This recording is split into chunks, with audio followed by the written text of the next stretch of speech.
Nemački Wehrmacht je 6. aprila 1941. godine napao Kraljevinu Jugoslaviju i svojim munjevitim ratom je vojnički pobedio jugoslovensku vojsku za svega 12 dana. Svima je poznato da je nepobeđena nemačka sila osvojila mnogo veće zemlje od Jugoslavije, poput Francuske, čija je vojska važila za jednu od najjačih kopnenih vojski na svetu.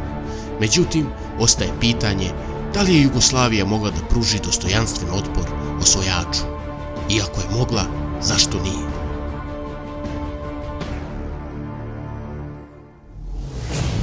Hvala svima koji verno prate naše dokumentarce i podržavaju rad kanala Srpske bitke.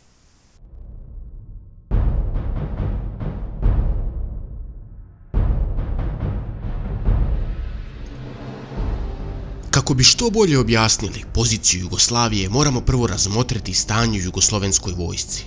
Naime, Jugoslovenska kraljevska vojska je još uvijek bila uglavnom opremljena oružjem i materijalom iz Prvog svjetskog rata.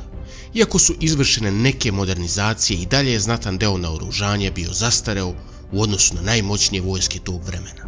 Većina ratnog oruđa je bila uvožena iz različitih izvora, što je za posljedicu imalo da različiti tipovi često nisu imali propisno održavanje.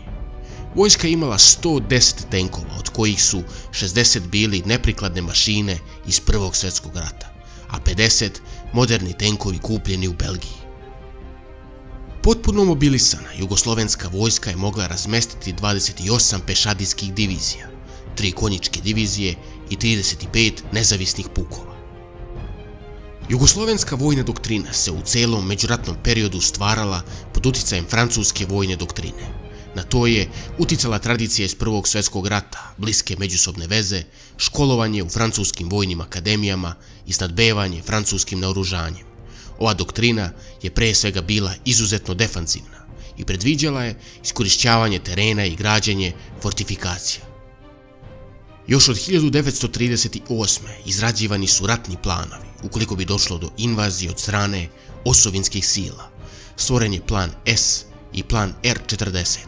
Međutim, kako su okolne zemlje prelazile na stranu Hitlera, planovi su korigovani i namešten je konačni plan R41.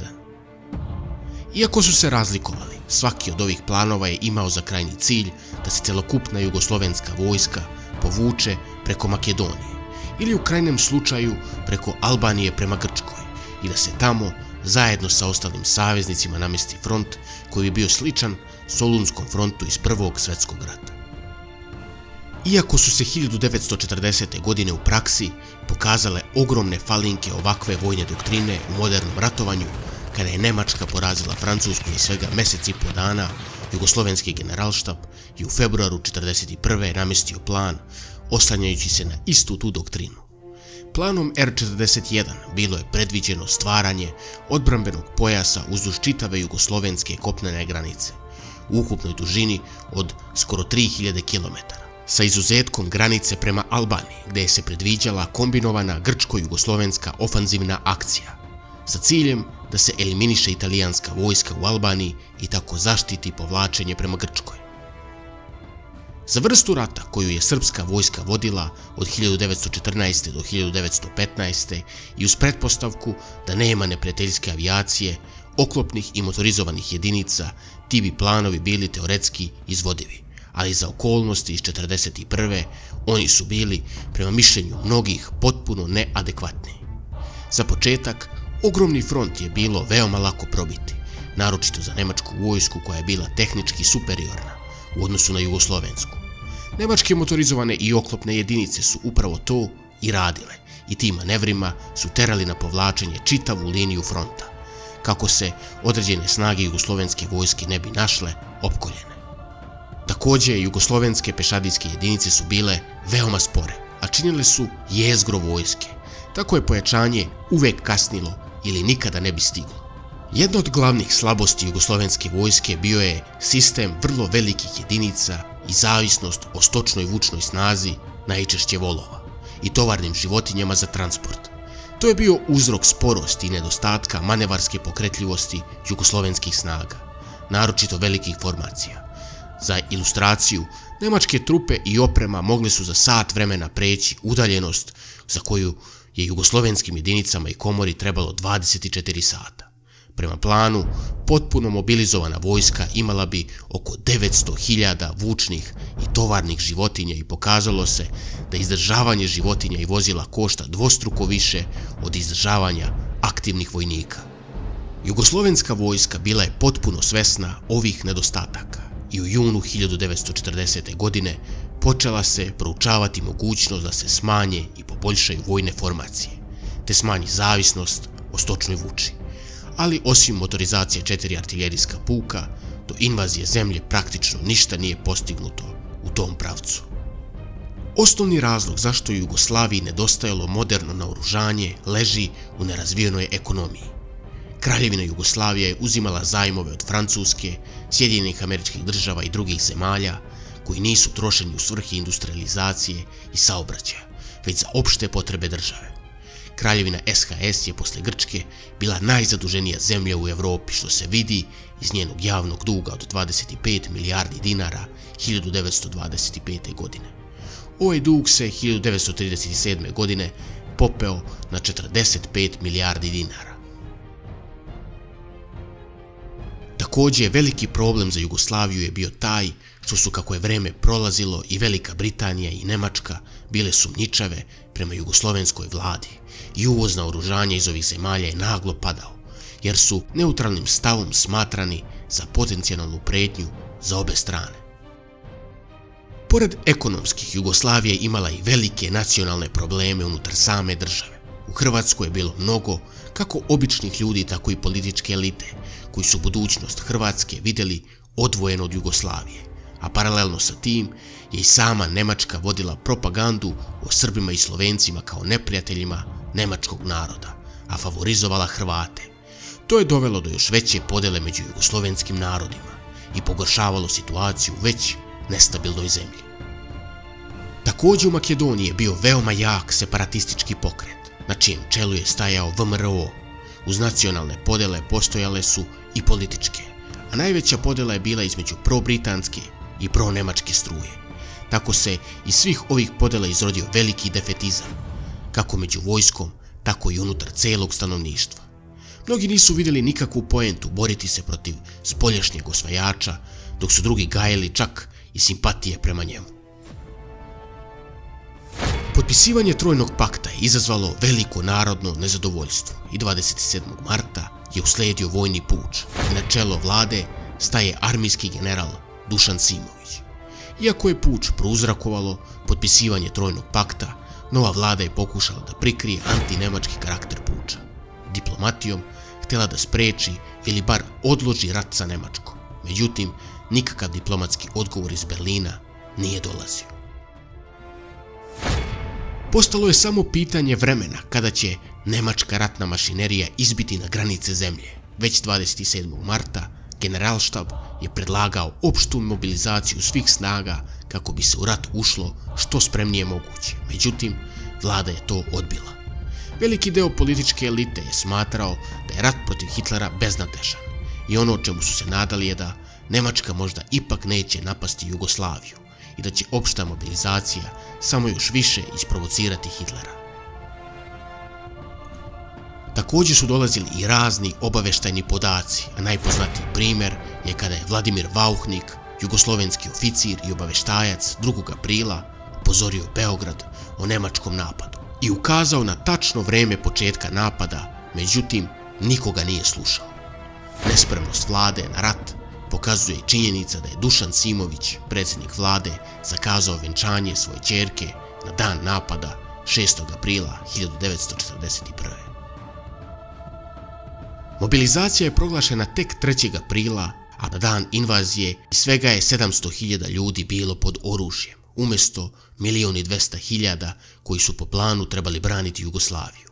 Njima se također trebalo pridružiti oko 500.000 ljudi u neborbenim službama.